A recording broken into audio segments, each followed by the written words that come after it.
নমস্কাৰ, স্বাগতম জনালোঁ আমাৰ আন এটি ভিডিঅ'লৈ। এই ভিডিঅ'টোত আমি অসম জিকেৰ 20+ ইম্পৰ্টেণ্ট কুৱেশ্যন আলোচনা কৰিম। এই পাৰ্টটো হ'ব পাৰ্ট 1ৰ ভিডিঅ' আছাম জিকেৰ। আপোনালোকে ভিডিঅ'টো শেষলৈ চাই এনেকুৱা ধৰণৰ আৰু যদি পাৰ্ট লাগে আপোনালোকে কমেণ্ট কৰি জনাব। আমি ভাবিছোঁ এনেকুৱা ধৰণৰ আৰু 500 কুৱেশ্যন আপোনালোকে আগবঢ়াম। আপোনালোকে কমেণ্টত জনাওক। যদি লাগে তেতিয়াহ'লে আমি এই 500 কুৱেশ্যন এনচাৰৰ ছিৰিজটো কণ্টিনিউ কৰি থাকিম। বলক দেৰি নকৰাকৈ ভিডিঅ'টো আৰম্ভ কৰোঁ। আজি আমাৰ প্ৰথম কুৱেশ্যনটো হ'ব, কোনজন আহোম স্বৰ্গদেৱৰ দিনত মোৱামৰীয়া বিদ্ৰোহৰ সূচনা হৈছিল? ইয়াৰে 4টা অপশ্যনৰ ভিতৰত ৰাইট এনচাৰটো হৈ যাব অপশ্যন নম্বৰ বি, লক্ষ্মী সিংহ। লক্ষ্মী সিংহৰ দিনত মোৱামৰীয়া বিদ্ৰোহৰ সূচনা হৈছিল। ইয়াৰ পিছত 2 নম্বৰ কুৱেশ্যনটো হ'ব, কাৰ দিনত মোৱামৰীয়া বিদ্ৰোহৰ অন্ত পৰিছিল? ইয়াৰ ৰাইট এনচাৰটো হৈ যাব অপশ্যন নম্বৰ এ, কমলেশ্বৰ সিংহ। কমলেশ্বৰ সিংহৰ দিনত মোৱামৰীয়া বিদ্ৰোহৰ অন্ত পৰিছিল। আৰম্ভ হৈছিল লক্ষ্মী সিংহৰ দিনত। ইয়াৰ পিছত 3 নম্বৰ কুৱেশ্যনটো হ'ব, মোৱামৰীয়া বিদ্ৰোহ কিমান দিনলৈকে চলিছিল? ইয়াৰে 4টা অপশ্যনৰ ভিতৰত ৰাইট এনচাৰটো হৈ যাব অপশ্যন নম্বৰ চি, প্ৰায় 35 বছৰ। 35 ইয়াৰ্ছ মোৱামৰীয়া বিদ্ৰোহ চলিছিল। ইয়াৰ পিছত 4 নম্বৰ কুৱেশ্যনটো হ'ব, কোনজন আহোম ৰজাই প্ৰথমে স্বৰ্গদেউ উপাধি গ্ৰহণ কৰিছিল?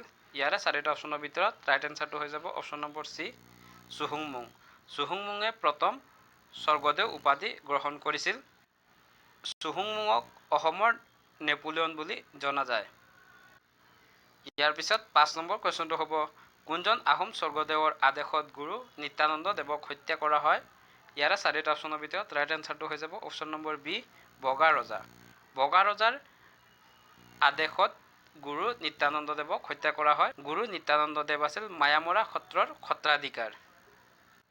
ইয়াৰ পিছত 6 নম্বৰ কুৱেশ্যনটো হ'ব, হৰদত্ত বীৰদত্ত বিদ্ৰোহক আন কি নামেৰে জনা যায়? ইয়াৰে 4টা অপশ্যনৰ ভিতৰত ৰাইট এনচাৰটো হৈ যাব অপশ্যন নম্বৰ চি, দন্দুৱা দ্ৰোহ। আৰু এই দন্দুৱা দ্ৰোহ বিদ্ৰোহৰ লগত বদন বৰফুকন জড়িত আছিল। ইয়াৰ পিছত 7 নম্বৰ কুৱেশ্যনটো হ'ব, কলিয়া ভোমোৰা কোনে বৰফুকন পাতিছিল? ইয়াৰে 4টা অপশ্যনৰ ভিতৰত ৰাইট এনচাৰটো হৈ যাব option number B, Purnananda Burhagohain. Purnananda বুঢ়াগোহাঁয়ে কলিয়া ভোমোৰাক বৰফুকন পাতিছিল। ইয়াৰ পিছত 8 নম্বৰ কুৱেশ্যনটো হ'ব, পূৰ্ণানন্দ বুঢ়াগোহাঁয়ে কূটনৈতিক সম্পৰ্ক মজবুত কৰিবলৈ চিংফৌ সকলৰ কোনজন নেতালৈ ৰঙিলী নামৰ আহোম গাভৰু এজনী আগবঢ়াইছিল? ইয়াৰে 4টা অপশ্যনৰ ভিতৰত ৰাইট এনচাৰটো হৈ যাব অপশ্যন নম্বৰ চি, বিছানাং।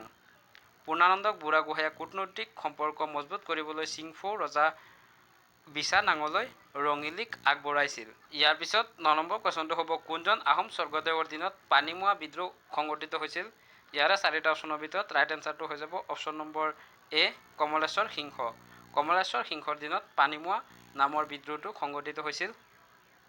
ইয়াৰ পিছত 10 নম্বৰ কুৱেশ্যনটো হ'ব, কোনজন মান ৰজাৰ দিনত মানসকলে আৰাকানা দখল কৰিছিল? ইয়াৰে 4টা অপশ্যনৰ ভিতৰত ৰাইট এনচাৰটো হৈ যাব অপশ্যন নম্বৰ এ, বডৌপায়া। বডৌপায়া বা বডৌপাৰ দিনত মানসকলে আৰাকানা দখল কৰিছিল।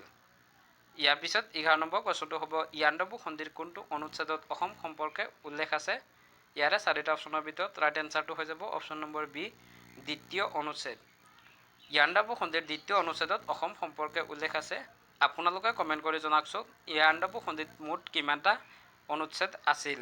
12 নম্বৰ কুৱেশ্যনটো হ'ব, ইয়াণ্ডাবু সন্ধিত মুঠ কিমান চৰ্ত আছিল? ইয়াৰে 4টা অপশ্যনৰ ভিতৰত ৰাইট এনচাৰটো হৈ যাব অপশ্যন নম্বৰ ডি, 6টা। ইয়াণ্ডাবু সন্ধিত মুঠতে 6টা চৰ্ত আছিল। 13 নম্বৰ কুৱেশ্যনটো হ'ব, মহাসাগৰৰ ৰণ কাৰ কাৰ মাজত সংঘটিত হৈছিল? ইয়াৰে 4টা অপশ্যনৰ ভিতৰত ৰাইট এনচাৰটো হৈ যাব অপশ্যন নম্বৰ এ, আহোম আৰু মানসকলৰ মাজত। আহোম আৰু মানসকলৰ মাজত মহাসাগৰৰ ৰণ সংঘটিত হৈছিল। আৰু এই যুদ্ধত আহোম স্বৰ্গদেউ চন্দ্ৰকান্ত সিংহ পৰাস্ত হয়।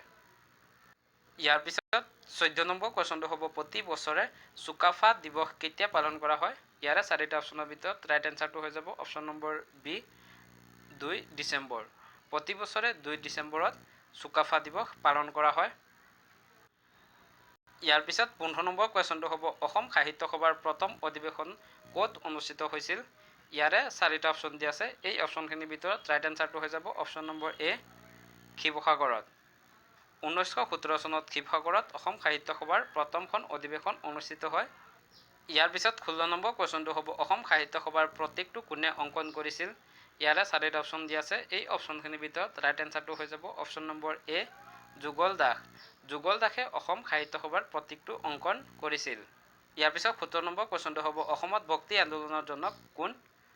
ইয়াৰে 4টা অপশ্যনৰ ভিতৰত ৰাইট এনচাৰটো হৈ যাব অপশ্যন নম্বৰ বি শংকৰদেৱ। শংকৰদেৱক অসমৰ ভক্তি আন্দোলনৰ জনক বুলি জনা যায়। ইয়াৰ পিছত 18 নম্বৰ কুৱেশ্যনটো হ'ব কোচ ৰাজবংশৰ প্ৰতিষ্ঠাপক কোন আছিল? ইয়াৰে 4টা অপশ্যনৰ ভিতৰত ৰাইট এনচাৰটো হৈ যাব অপশ্যন নম্বৰ ডি বিশ্বসিংহ। বিশ্বসিংহই কোচ ৰাজবংশৰ প্ৰতিষ্ঠা কৰিছিল। ইয়াৰ পিছত 19 নম্বৰ কুৱেশ্যনটো হ'ব বুচু ডিমা কোন জনগোষ্ঠীয়ে পালন কৰা এটি উৎসৱ? ইয়াৰ কুৱেশ্যনটোৰ পৰাই অকণমান আইডিয়া ল'ব পাৰি। ডিমা শব্দটো আছে, সেয়েহে ইয়াৰ ৰাইট এনচাৰটো হৈ যাব অপশ্যন নম্বৰ এ ডিমাচা। ডিমাচাসকলে বুচু ডিমা নামৰ উৎসৱটো প্ৰতি বছৰে পালন কৰে। ইয়াৰ পিছত 20 নম্বৰ কুৱেশ্যনটো হ'ব সাতভনীৰ কেন্দ্ৰীয় ৰাজ্যখনৰ নাম কি? ইয়াৰে 4টা অপশ্যনৰ ভিতৰত ৰাইট এনচাৰটো হৈ যাব অপশ্যন নম্বৰ চি অসম। অসমক সাতভনীৰ কেন্দ্ৰীয় ৰাজ্য বুলি জনা যায়। উত্তৰ পূব ভাৰতত মুঠ 8খন ৰাজ্য আছে। ইয়াৰে 7খনক সাতভনীৰ ৰাজ্য বুলি কোৱা হয় আৰু ছিকিম এই সাতভনীৰ ৰাজ্যৰ অন্তৰ্গত নহয়। এইখিনি আছিল আজিৰ আমাৰ এই ভিডিঅ'টোত আলোচনা কৰিবলগীয়া 20 ইম্পৰ্টেণ্ট কুৱেশ্যন। কুৱেশ্যনখিনি কেনেকুৱা লাগিছে আপোনালোকে কমেণ্ট কৰি জনাওক।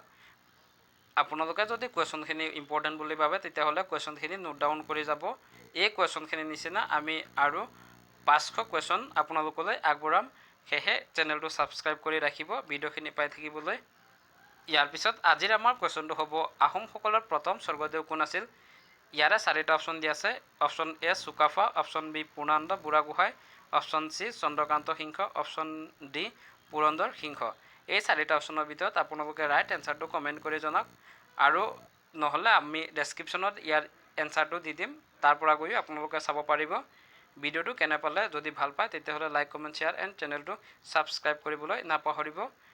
ভিডিঅ'টো শেষলৈ চোৱাৰ বাবে ধন্যবাদ। জয় আই অসম।